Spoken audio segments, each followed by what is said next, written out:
Assalamualaikum warahmatullahi wabarakatuh. Saya di sini akan menjelaskan tentang analisis dan pengembangan sistem informasi. Seperti apa sih analisis sistem?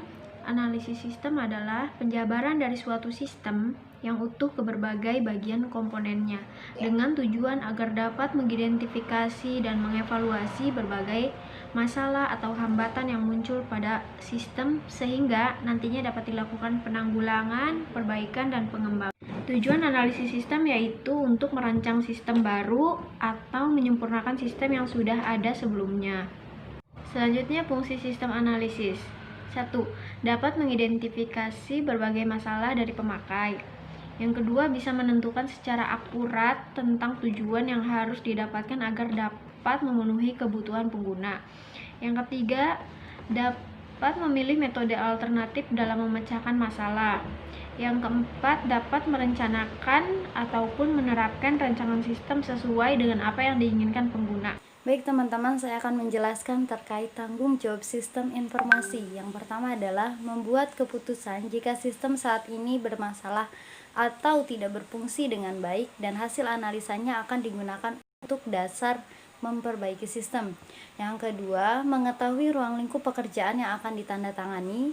Selanjutnya, mengidentifikasi masalah dan mencari solusi. Dan yang terakhir adalah memahami sistem yang sedang berjalan saat ini. Oke, untuk selanjutnya adalah tugas umum dan teknis dari sistem analisis. Yang pertama adalah menghimpun dan menganalisa dokumen atau file yang berhubungan dengan sistem yang sedang berjalan. Selanjutnya adalah menyusun dan menyampaikan laporan guna perbaikan sistem yang sedang berjalan pada pengguna. Nah, merancang sistem perbaikan dan mengidentifikasi aplikasi untuk penerapannya pada komputer. Selanjutnya adalah melakukan analisa, menyusun anggaran maupun keuntungan yang didapatkan pada sistem informasi tersebut. Langkah-langkah atau proses analisa atau sistem informasi. Yang pertama adalah mengkomunikasikan telah analisis dan menyiapkan tim, mengidentifikasi kebutuhan informasi, investigasi awal, rekrutmen analisis, menyiapkan proposal desain sistem, dan yang terakhir adalah menerima atau menolak desain sistem. Selanjutnya, masalah yang terjadi pada pendekatan waterfall. Yang pertama, persyaratan sistem terkunci setelah ditentukan tidak dapat berubah. Yang kedua, keterlibatan pengguna terbatas, hanya dalam fase analisa kebutuhan sistem. Dan yang ketiga, terlalu banyak fokus pada fase SDLC yang dapat merugikan praktek-praktek pengembangan sistem informasi. Lalu, pendekatan pengembangan sistem. Yang pertama, phase development, membagi sistem secara keseluruhan menjadi beberapa versi sistem. Setelah desain untuk versi pertama selesai, maka akan dilanjutkan ke implementasi. Setelah versi pertama terselesaikan, maka pengembang akan memulai lagi ke versi selanjutnya. Yang kedua, metodologi prototyping, yaitu melakukan analisis, desain, dan implementasi secara bersamaan, kemudian dilakukan secara berulang-ulang untuk mendapat review dari pengguna. Sebuah prototyping adalah sebuah sistem dalam fungsi yang sangat minimal.